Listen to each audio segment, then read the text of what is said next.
Greetings, greetings, greetings and blessings, beautiful souls. Today I'm out here in my backyard, beautiful nature.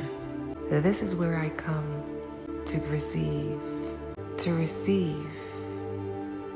This is where I get most of my downloads. This is where I come with an open mind and an open heart, so my cup can be full and overfloweth, in order to have an abundance and an overabundance to share with you. Today we're going to be talking about the topic of death. We're going to be talking about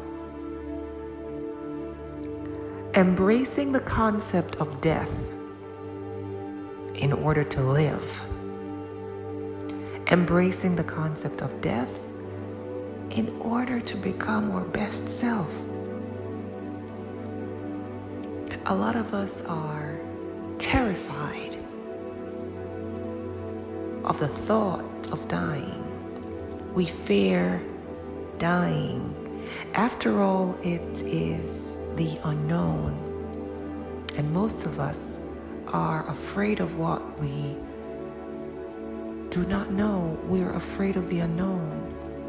So we refuse to make moves and take steps and take risks in order to move on to something else or to the next level, because we have no guarantee of the outcome. We do not know what will be the result of those actions. So we sit and we remain stuck, and we complain of our circumstances.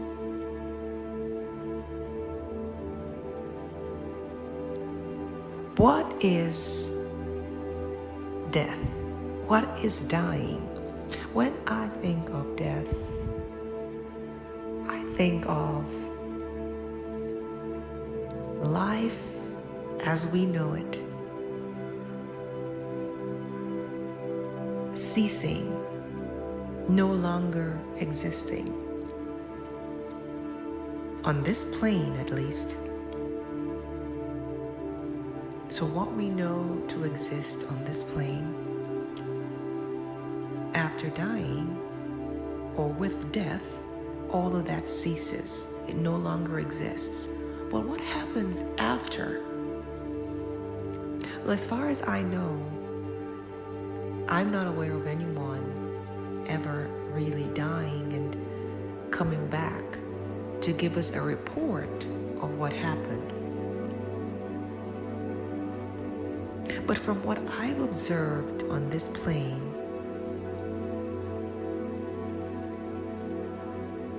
for every beginning, there's an end.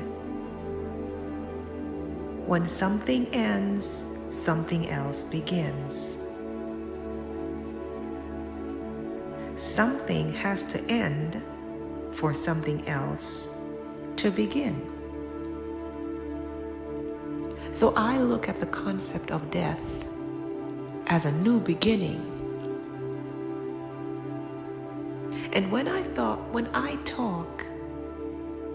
talk about death,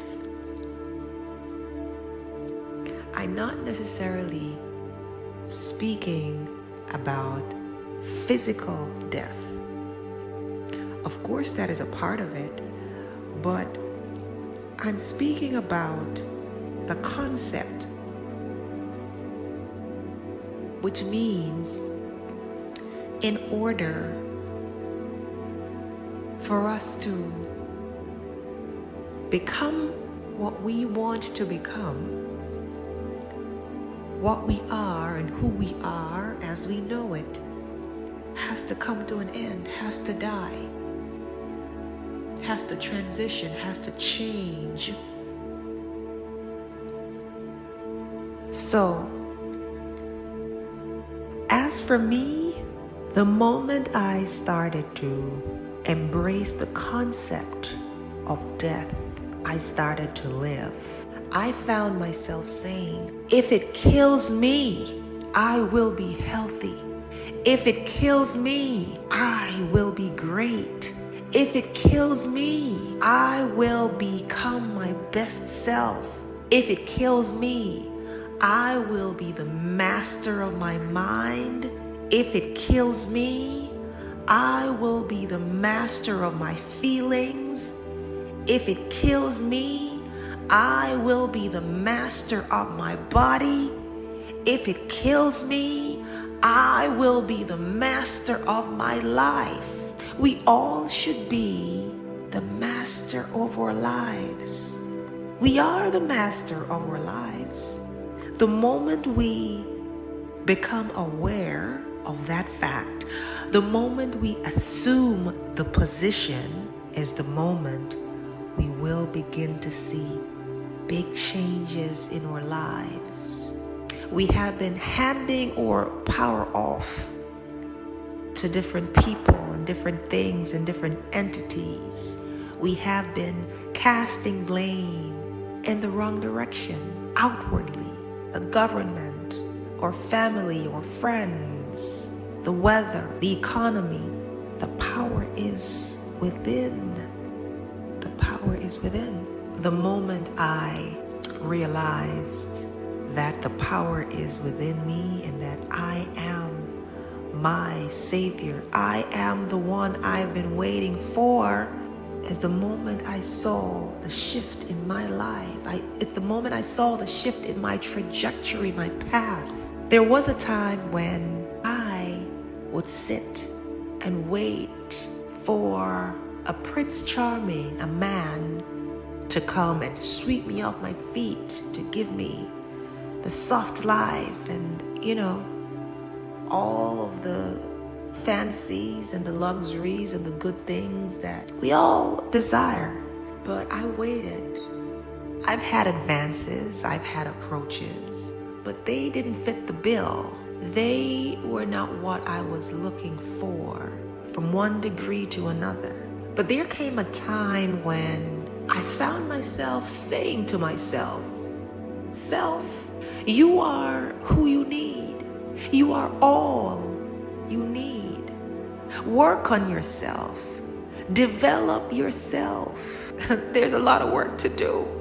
There's so much to do. It never ends, really. As long as I'm alive is as long as I will develop myself. Life is growth. Growth is change. So, the moment I shifted my focus, the moment that old person, that old perspective died, a new one came to life. And let me tell you something. It's one of the best things that has ever happened to me. I began to discover and learn things about myself that I had no idea even existed. The power that I have within. When I think back on my experiences, when I had a relationship going, or what I thought was a relationship, those were some of the worst times in my life when it comes to the real God in me shining and being my best self. If anything, I felt the need to be the opposite. I felt like I needed to dim my own light because the partners somehow wanted to control the narrative in one way or another, whether it may be in a subtle way or a very obvious way. So the idea of blossoming and blooming and flourishing was non-existent. So now I have the opportunity, I have the freedom, I have all that I need to grow and to prosper. And I accept it, I cherish it, I protect it with all that I have and all that I am. So I say all of that to say, mastering self, mastering or mind or thoughts or feelings or emotions or actions and reactions or body is an art of accepting the concept of the old dying for the new to be born. If you want to be healthy, if you want to have and enhance your fitness level, who you are now, what you are doing now, the mindset you have now must die. There is no way you will achieve the body you're looking to achieve if you remain in the same mindset that you have now with a body that you would like to change. For that body to change, your mindset will have to change. For the body that you have now to change into the new body that you want, this old body has to die for the birthing of the new body. So what I'm saying is, to become our best selves, we have to get to the point where we embrace the death of the old self. Literally, we have to become someone else. We do not get what we want, but we get who we are. It is the becoming. You see what I'm saying? It's a total and complete transition. So I want to encourage you today. Yes, you. I want to encourage you today. Embrace the concept of death. It is the only short thing in life. I remember my grandmother, God rest her soul, would always say, one thing in life is sure, and that's death. We might as well embrace it to live. Embrace death if you want to live. If you want to become your best self, the old self must die. Work on your mind, your mindset.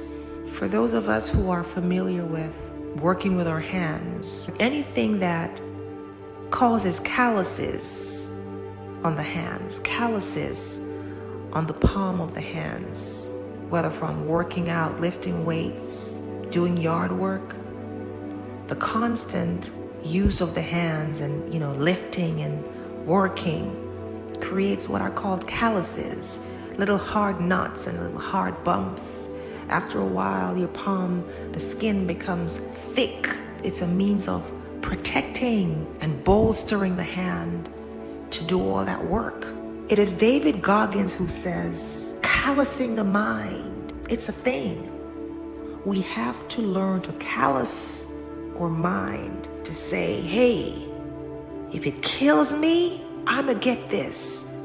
I'ma do this and mean it too. That is the mindset we have to develop in this day and time. In this day and time, we see all the things that has been happening, the changes, and there's more to come. Oh yeah, there's more to come. That was just a sneak peek. What we've gone through these past few years is just a sneak peek. It was just a teaser. Get your minds right. Get your emotions in order. Prepare yourselves. Callous your mind. Callous your emotions. And callous your body. Because only the fittest of the fittest will survive. I'm going to leave it right here for today. I'm going to come back.